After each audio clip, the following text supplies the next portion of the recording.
My name is Gutenberg, and I was born and raised in Los Angeles. Today, at 72 years old, I have been retired for almost 15 years after working for nearly 40 years at the city hall of a neighboring town. I was passionate about my job, but I had to stop due to back problems that made it difficult for me to move around. Over the years, many strange things happened while I worked as a gravedigger in the city cemetery, and I would like to share some of these stories with you. Since childhood, I saw shadows, heard voices, and had strange sensations. A friend of my mother's said I was a medium, and perhaps that was the most acceptable explanation for the things I witnessed. Over time, I began to accept these supernatural manifestations as part of my life. At the beginning of my work, everything seemed normal, but after 2 years, things began to change. Once, I was working on the maintenance of a mausoleum belonging to an important family in the region. The place was locked due to vandalism, and when I entered, I started sanding the walls. Suddenly, I heard a long whistle coming from outside, near a broken window.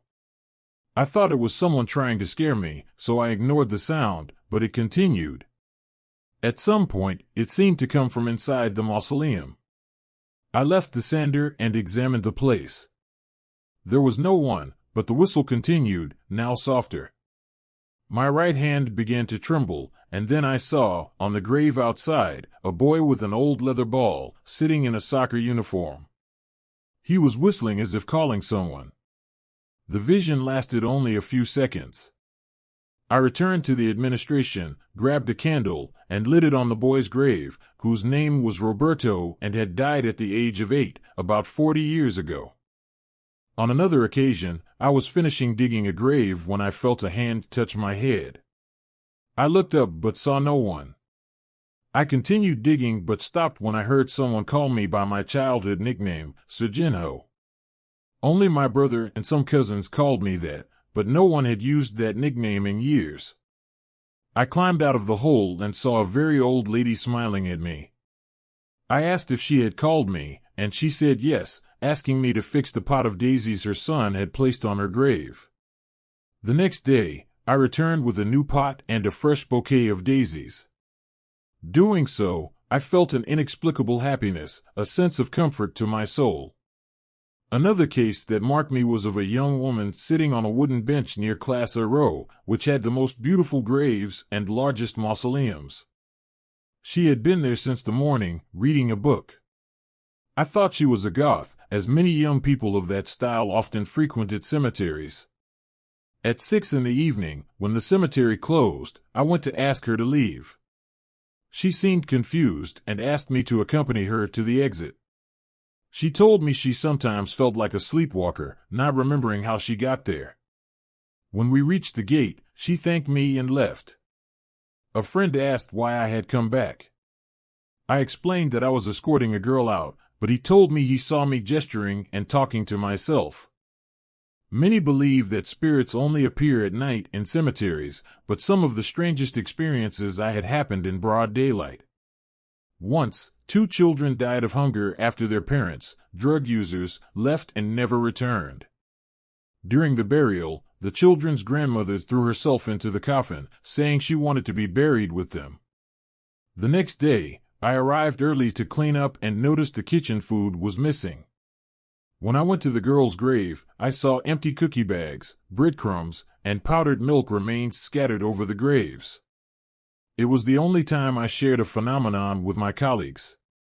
We decided to leave 2 pieces of bread on the girl's grave every day, and after that, the food never disappeared again. Finally, I will tell you something I witnessed with my friend Antonio. We were tending to a flower bed near the administration when we noticed a bright light flashing at the end of the row near the back wall. The brightness was like that of a truck headlight. Antonio was petrified with fear, and I tried to calm him, saying it was a powerful flashlight. The lights dimmed, but soon we heard snapping sounds, like someone stepping on dry branches, getting closer. Antonio swore he heard someone calling his name and, turning around, saw a black man with a white beard and hair, wearing tattered clothes. The man asked for a cigarette, and hearing that, Antonio screamed in fear and fell to the ground. I told the man that no one there smoked, and he disappeared. Antonio was very scared and left, but the next day, he told the story to everyone, always asking me to confirm what he said. I, however, denied it, saying he had imagined everything due to exhaustion. Some people are not ready to hear certain truths, and I didn't want to be seen as a storyteller whom no one believes. The story of the Santa family mausoleum was the one that affected me the most. It was an imposing structure with marble pillars and a large wrought iron door. The family was known in the region for their political influence, so the mausoleum was often targeted by vandals. One night, I was called to repair some damage, and upon arrival, I noticed that the place had a different atmosphere. The air was colder, and a sense of discomfort surrounded me. I began working on the restoration when I heard heavy footsteps coming from the mausoleum's hallway. I thought it was one of the security guards, but when I looked, I saw no one. The footsteps continued, and then I felt a presence behind me. I turned quickly and saw the figure of a tall man in an old suit with a severe look. He said nothing, just observed me for a few seconds before disappearing. After that incident, whenever I passed by the mausoleum, I felt a shiver and the sensation of being watched. One night, I had to work late at the cemetery. I was tending to some graves when, in the distance, I saw a figure dressed in white walking among the tombs. She looked like a bride, with a long dress and a veil covering her face. She emitted a strange sound, something between a moan and a growl. I decided to follow her, but as I got closer, she disappeared behind a mausoleum. The feeling of sadness and pain was palpable in the air.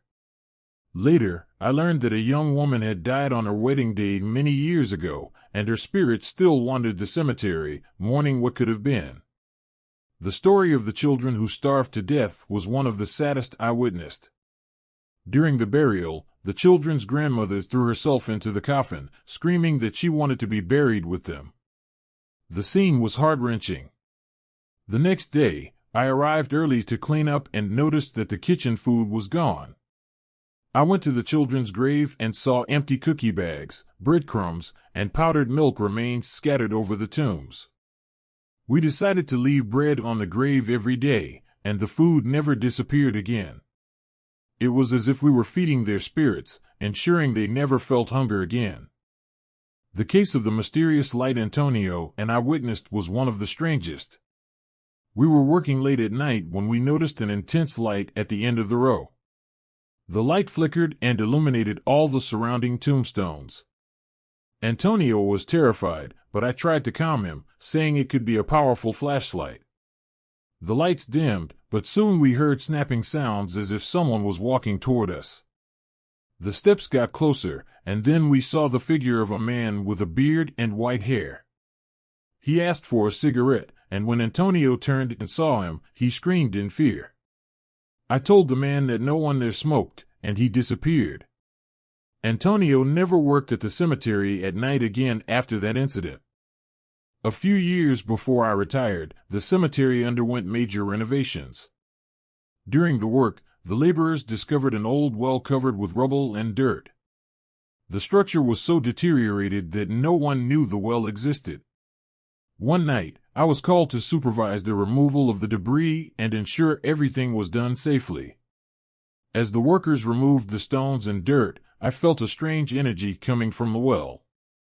It seemed like something or someone was trying to communicate. When they finally opened the well, a cold breeze rose from the depths, and everyone present felt a shiver down their spine. One of the workers, a robust and skeptical man, said he didn't believe in ghosts and decided to descend to explore the well's interior. He descended slowly, with a flashlight in one hand and a rope tied around his waist. The silence was absolute, except for the sound of his footsteps echoing off the stone walls. Suddenly, the flashlight began to flicker, and we heard a scream of terror. We pulled the rope quickly and got him out of there. He was pale, sweating cold, and couldn't speak. When he finally regained his voice, he said he saw shadowy figures whispering in a strange language and felt invisible hands trying to pull him deeper into the well. After that incident, we decided to seal the well again and leave it untouched. One time, I received an unexpected visitor in the middle of the night. I lived in a small house within the cemetery, provided by the administration. It was a cold and rainy night, and I was getting ready for bed when I heard soft knocks on the door. When I opened it, I saw an old woman, soaked and shivering, asking for shelter. I invited her in, offered her a blanket, and made some hot tea. She said she was lost and didn't know how she got there. As we talked, I realized there was something unusual about her. Her clothes were old-fashioned, and she had an aura of sadness. She asked if she could stay until the rain stopped, and I agreed. We talked for a while, and she told me about her life, her children, and the hardships she faced. When the rain stopped, she thanked me and left. The next day, I mentioned the incident to a colleague. He looked surprised and said that a woman matching her description had died many years ago, having been buried in the cemetery. I went to her grave and saw her name engraved on the tombstone. I realized that she had visited me from beyond the grave, seeking comfort and warmth in the cold night. Now, as I spend my days in peace and tranquility, I often reflect on these experiences and the lives of those who once lived and now rest in the cemetery. Each grave holds a story, and I am grateful to have been a small part of preserving the memories of those who came before us.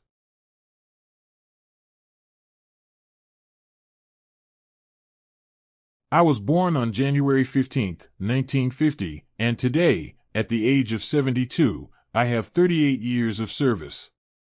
I started making notes in a notebook I had since I was 20, and from these notes, I began writing the story of my life. My book has been ready for a few years now, and from it, I have taken this first chapter that I now share with you. Before I begin, I want to make it clear that the fact I work as a gravedigger is not the reason I had the visions I did. When you are a medium, you can have these visions regardless of your profession. You could be a butcher, a salesman, or even a doctor and witness things similar to what I have seen. Similarly, you could work your whole life in a cemetery and never see anything abnormal. Whether you take my account as true or not will depend on your belief, experience, or background. All I ask is that I am respected in the same way I respectfully share my stories with you. The first time I entered a cemetery was on the day my grandmother was buried. If I'm not mistaken, I was 8 years old. It was a shock to see all the people in my family, who I had seen celebrating, smiling, and hugging just days before, with expressions of pain, suffering as they said goodbye to the most affectionate person I had known until then, my grandmother. Of all the love I received in this world, a large part came from her. I felt the love blossom in her eyes when she saw me. I was the only grandchild she had. My mother was an only child and, after suffering 2 miscarriages, I was born. Everyone treated me as if I were a miracle from God, a survivor of life born from an almost infertile womb. I think that's where all the love she felt for me came from. I understood little of the world at that time, and it took me some time to understand that she was trapped, locked inside that wooden box that was placed in a hole in the ground and covered with a mound of earth. What caused so much confusion in my mind and made me so perplexed was that I saw my grandmother sitting on a small bench near an almond tree. She was looking at me and smiling. So, who was being buried in that hole? As the coffin was lowered, my mother gave me such a tight hug that it almost took all the air out of me. She looked into my eyes and said, "Say goodbye to Grandma, my son." I nodded and walked slowly through the people. Then, I sat on the bench where I was seeing her and felt as if she was holding my hand. I stayed there feeling her presence while her vision seemed a bit blurry. In my child's mind, there was something in my eyes that didn't let me see her clearly. When her vision became much fainter, I felt she was finally leaving. So, I said goodbye, Grandma, and she left for good. When I returned to the cemetery to visit her grave a few weeks later, I asked my mother if this was where Grandma lived now, and she said yes. While she was changing the flowers in the small porcelain vase, I kept looking at that same bench, waiting for her to appear there, but this time she didn't appear. I moved away a bit from where my mother was and kept looking for her, but nothing. When I went back to my mother, I asked if Grandma wouldn't go out for a walk today.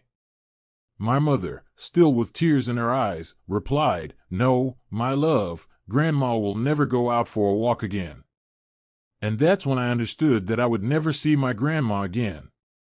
Only then could I cry for her death. I was too young to understand what was happening to me.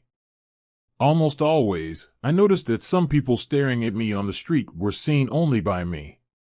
I saw people passing through them, like in cartoons. Then I understood they didn't have a physical body, there was only an image, a kind of shadow. I knew they couldn't harm me, so from an early age, I learned that I didn't need to be afraid. When I told my mother that I could see these people, she had a hard time believing it and asked if I was telling the truth or if I was making it up. Children have very fertile imaginations, my son. It's normal to confuse reality with fantasy. But I knew well what I was seeing, and, for a long time, I avoided touching the subject with her. I was already a young man when, for the first time, a spirit spoke to me.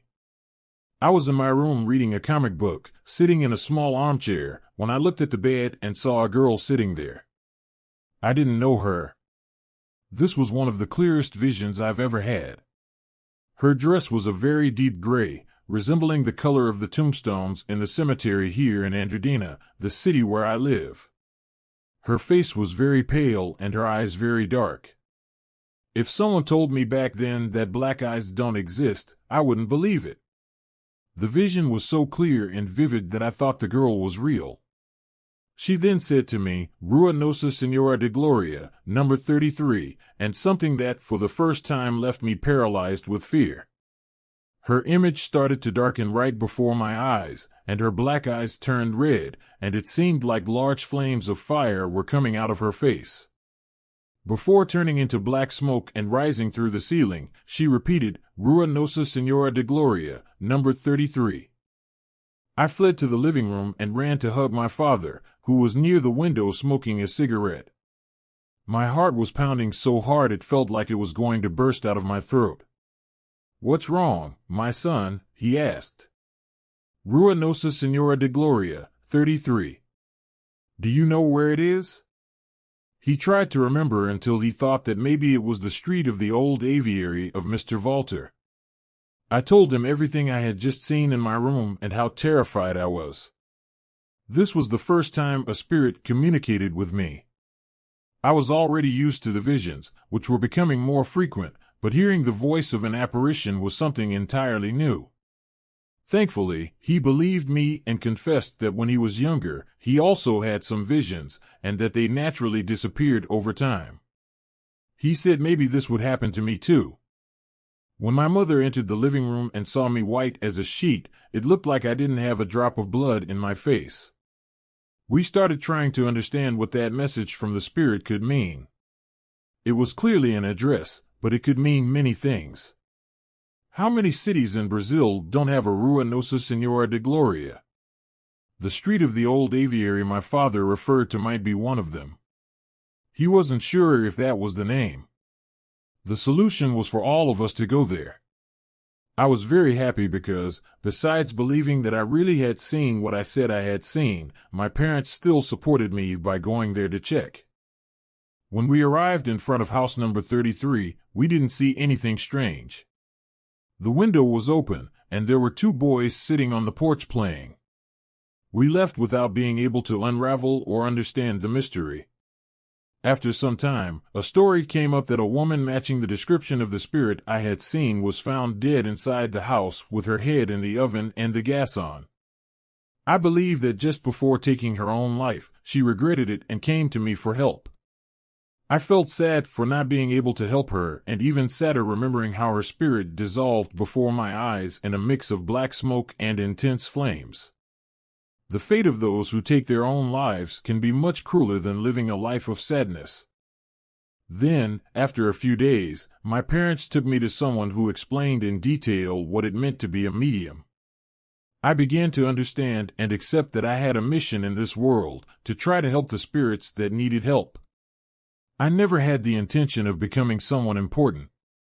Even today, at my age, all I want and desire in my life is to sit on my porch, smoke my straw cigarette, drink my coffee, and chat with my friends and neighbors.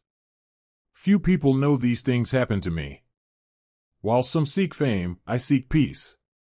Some want to make money by showing off or exploiting others' suffering. All I want, believe it or not, is to be healthy so I can continue helping the spirits that cross my path.